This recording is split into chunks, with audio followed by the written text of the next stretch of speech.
pala si Rus, kwento ko'y pakinggan. Taong 2015, buhay ko'y nasubukan. Isang buwan sa ospital, halos di nakayanin.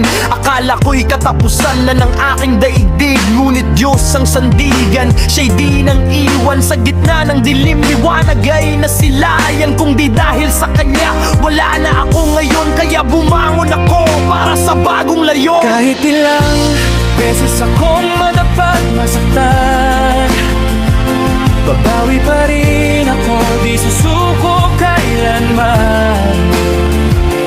Panginoon ang gabay sa bawat hakbang, sa Kanya ko'y aalay bawat tagumpay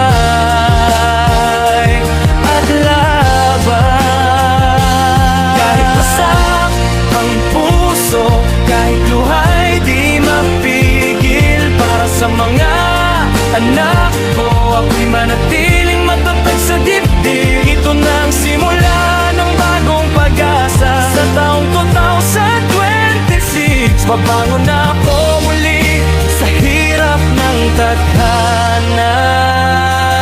Taong 2017, ako ay lumipad, domestic helper sa Saudi. Pangarap ay hinanap, lahat ng hirap tiniis, lungkot at pagod para sa pamilya ko. Puso'y di napapagod, buwan-buwan nagpapadala kahit ako'y luhaan. 2 taon nang lumipas, akala ko'y patutunguhan, ngunit pag-uwi ko parang walang nangyari. Sakripisyo ko'y tila napunta sa walang silbi. Kahit ilang beses akong madapat masaktan, babawi pa rin ako, di susuko kailanman.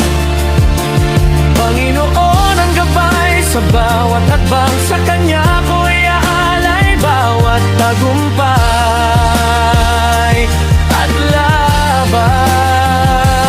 Kawasak ang puso, kahit luha'y di mapigil, para sa mga anak ko ako'y manatiling matatag sa dibdib. Ito na ang simula ng bagong pag-asa. Sa taong 2026, babangon na ako muli sa hirap ng tadhana. Taong 2021, bumalik muli ako sa Saudi pa rin, dalay bagong pangako. Lumipas ang 3 taon, pareho pa rin ang kwento. Walang ipon, walang pundar, puso'y sugatan nito. Dahil ang asawa ko'y di pinahalagahan, ang perang pinaghirapan ko sa ibang bayan. Hanggang 2024, ako'y tuluyang umuwi. Broken family na kami, sakit ay di mawala. Kahit ilang beses akong madapat masaktan,